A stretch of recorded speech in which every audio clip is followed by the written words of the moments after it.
Une réforme extrêmement injuste. Injuste. Profondément injuste. Non, elle est profondément injuste. Elle n'est pas juste. Elle est injuste. Injuste d'abord parce qu'elle va frapper en particulier les personnes qui commencent à travailler le plus tôt. Elle va faire travailler celles et ceux qui ont déjà les métiers les plus pénibles, les plus difficiles. On peut aussi parler de toutes les personnes qui ont des carrières hachées.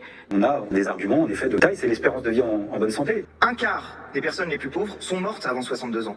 Avant 62 ans, pas avant 64 ans. Les ouvriers vivent 6 ans de moins que les cadres et 10 ans de moins en bonne santé. On laisse les gens se dégrader, on laisse les corps se détruire et ensuite on dit on va prendre en compte le facteur de pénibilité. Alors même qu'on les a supprimés. Et notamment le port de charges lourdes, les postures pénibles et l'exposition à des produits toxiques. La logique voudrait qu'on prévienne les risques professionnels. Si on attaque la retraite, on attaque derrière tout ce qui constitue le pacte social français. Donc c'est une ambition politique, il n'y a rien de budgétaire. Réforme inutile. Rien ne le justifie. Elle n'est pas justifiée. À l'heure où nous parlons, le régime est encore excédentaire. On est excédentaire. Il n'y a pas aujourd'hui de nécessité économique.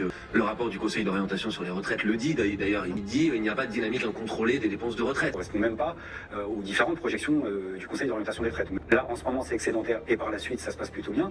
Le système des retraites n'est pas en danger. Sur le plan démocratique, il y a un problème. Une réforme très minoritaire dans le pays. Une réforme qui est brutale Brutal. Brutal.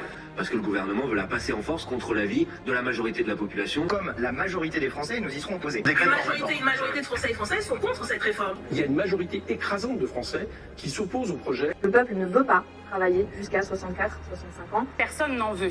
Il y a quand même 80% des Français qui ont dit qu'ils étaient contre. 20% d'entre eux disent qu'ils sont prêts à se mobiliser. 7 Français sur 10 au moins sont opposés à la réforme. 9 travailleuses et travailleurs sur 10 rejettent cette réforme. Le gouvernement devrait renoncer à passer en force sur ce sujet. Nous avons besoin de faire nombre pour faire reculer le gouvernement sur cette réforme des retraites. Le gouvernement n'aura d'autre choix que de retirer son projet de loi. Si on fait rien, à la fin, on n'aura que les yeux pour pleurer. Il faut qu'on soit mobilisé contre cette contre-réforme. Non, il faut du monde dans la rue. Venez, parce que si on est nombreuses et nombreux dans la rue, on peut faire plier le gouvernement. Mobilisez-vous, descendez dans la rue le 31 janvier. Le 31 janvier. 31 janvier. 31 janvier. 31 janvier. Journée du 31, mardi 31. Mardi 31. Nous allons vous faire battre en retraite. Nous parlerons de 2023 comme l'année où le peuple de France aura fait échouer la réforme des retraites.